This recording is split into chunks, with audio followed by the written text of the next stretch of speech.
गुरुजी, आपण कोण? कोण? अरे आम्ही धनाजी असाजी.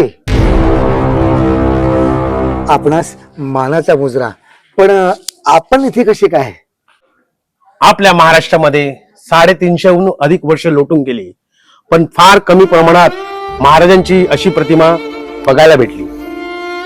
अरे ही प्रतिमा बघूनच आम्ही इकडे प्रकटलोय. धन्य झालं आपल्याला पाहून. तुम्हाला सांगतोय, अहो 2,18,00,000 रुपये खर्च करून ही बांधलेली शाळा आहे. पूर्वी आमच्या शाळेमध्ये 200, 250, 300 विद्यार्थी होते. आज 60-70 विद्यार्थी फक्त आपल्या ह्या शाळेमध्ये राहिल्या. त्याच्या पालकांना असं वाटतंय की इंग्लिश मिडियमला पाठवल्यावरती आमची मुलं डॉक्टर वकील होतील. पण तुम्हाला सांगतोय, जे शिक्षक आत्ताच्या पोरांना इंग्रजी शिकवतात ना, ते सुद्धा काल जिल्हा परिषदच्या शाळेमध्येच शिकल्यात. ते डॉक्टर वकील झालेच ना.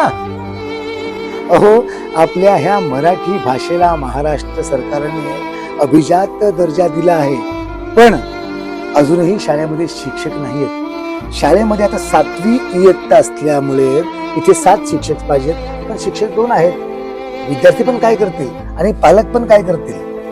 म्हणून खरं म्हणजे जर मराठी टिकवायची असेल आणि आपल्या मराठीचा पाना टिकवायचा असेल, तर खरं म्हणजे इथे शिक्षक पुरेसे असले पाहिजे आणि पालकांनी सुद्धा आपल्या विद्यार्थ्यांना, आपल्या पोरांना मराठी शाळेमध्येच टाकलं पाहिजे. अहो, छत्रपती शिवाजी महाराजांनी हा आपलं स्वराज्य स्थापन करताना काय नाही केलं आपणास पूर्ण ठाऊक.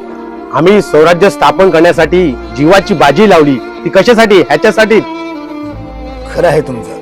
खरं म्हणजे शासनाने असे करायला पाहिजे की जे विद्यार्थी जिल्हा परिषद शाळेमध्ये शिकतात त्यांना नोकरीमध्ये किंवा अन्य ठिकाणी प्रथम प्राधान्य मिळेल.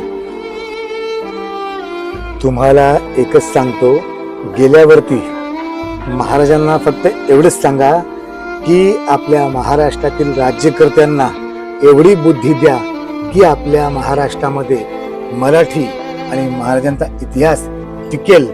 एवढं फक्त करा बस. बाकी सगळं आम्ही सांभाळू.